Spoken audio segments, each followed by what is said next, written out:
Добър ден, добър ден. Сключване от един обикновен английски град, даже би го нарекал от бедните. В топ 20 по бедност в Англия. Намира се северо-источна Англия. И това е един от добрите квартали.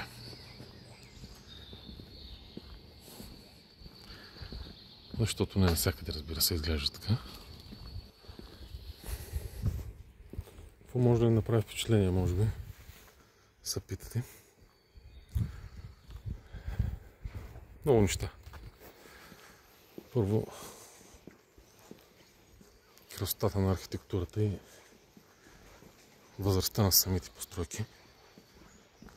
И най-вече това, което мен ме очудва.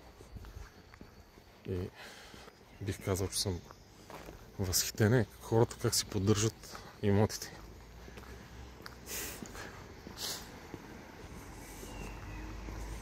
Предполагам, не знам, но предполагам, че държавата е обявила тези къщи за паметници на културата или че със сигурност не всеки може да се строи каквото си иска.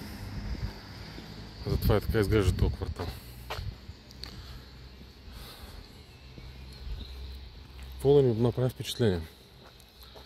Ето това, когато в по-добрите години на капитализма е било фонтан, но в момента все пак изглежда добре, ползвано като саксийник. Мен ми прави впечатление маркировката по пътното платно. В един квартал. И ако някой си мисли сега, че това е богат квартал, нали, хубав квартал, който е, в принцип, и затова има маркировка, не е така. Колкото е маркирано тук, даже ми се струва, че понеже тук са предимно да не се обидат някои на бели хора, няма толкова много и не е толкова прясна маркировката, както на други места. Това направих едно кръгче просто около това кръго, в което е имало фонтан, много красив. Но аз смятам да не е кратко това видео, така че ще отидем до един работещ. Надявам се да го намеря, че не съм много запознат още с квартала. Както и да е, просто исках да отбележа за маркировката и пътните знаци, които са навсякъде. И така трябва да бъде. Нали? Или не? То в България маркировката е последното нещо, на което някой му прави впечатление. Или по-точно това, че я няма.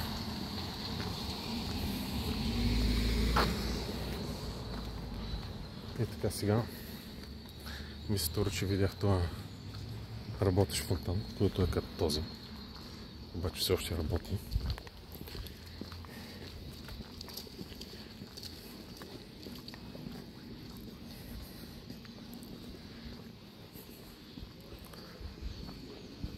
И така, просто правя това видео да видят хората една обикновена разходка. В един, пак казвам, беден английски град. В по-хубавите квартали.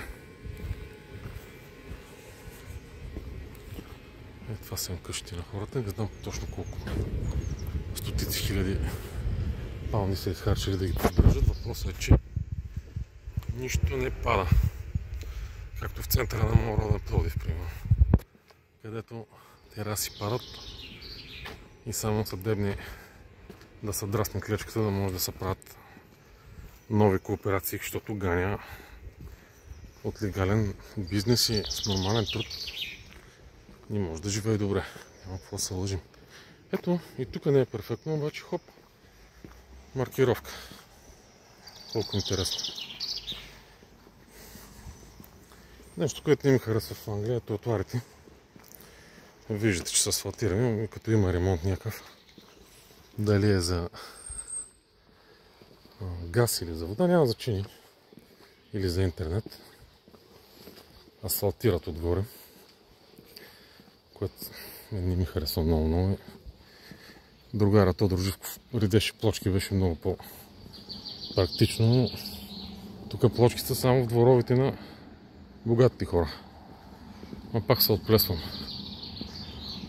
Не, извинявайте, това е всъщност същия такъв фонтан, който пак не работи, който също се ползва за засаждане на цветя.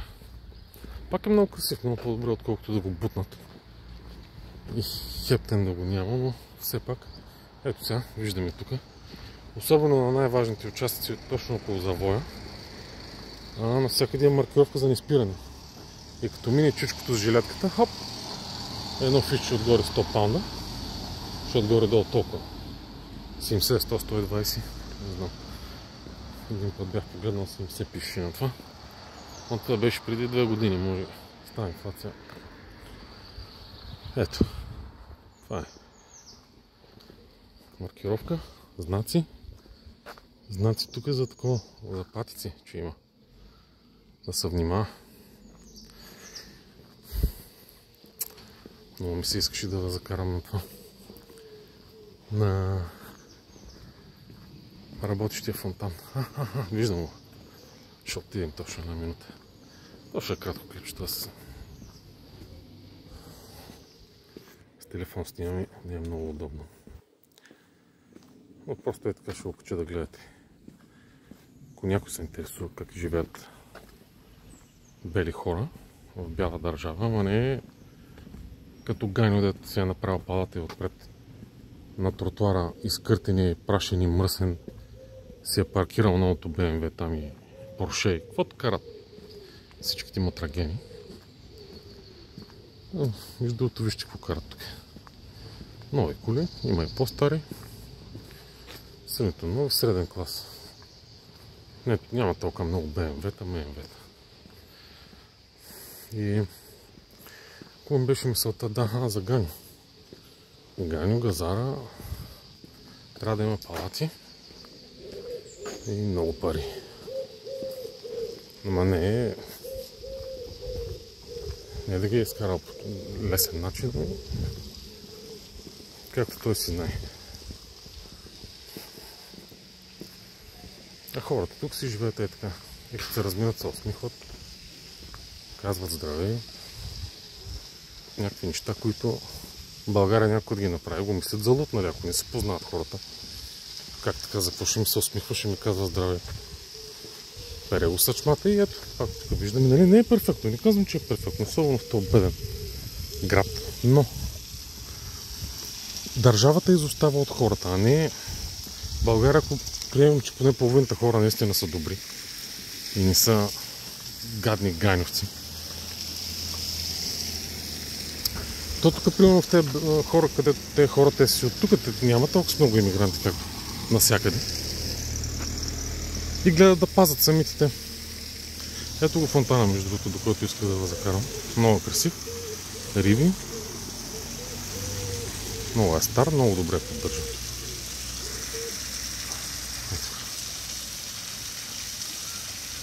Работи си просто в едно кварталче. Това квартал, повечето къщи са на 100 години отгоре. Там мисълта ми е. Какво ви прави впечатление? Не прави впечатление пътната маркировка. Вижте. Ето знак, че движението е натам. Най-нормалните работи. Които ти реално, ако си живееш тук, няма ти прави впечатление. Може да ти прави впечатление, защото си от България, където Ганьо такива маркировки не трябва, защото той си знае как да си кара. Такива маркировки са за те да ти могат карат. Тапаци, както те ги наричат. И бързат да ги изпреварят и така. Но да не се лъжим. Да не се лъжим, защото най-голямата причина, според мен, това се е лично мое мнение, за катастрофи и инциденти в България е, че няма адекватни пътища. Пътища не само не са адекватни, те са отчаиващи.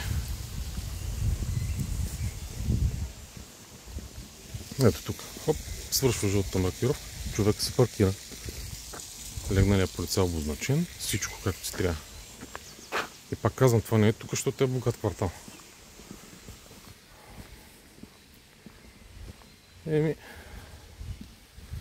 Това ще от мен. Днеска пак повтарям кофица тук, защото днеска ги вдигат ще мине камиончето и ще ги вдигне, да ги приберем, да ги пъдем.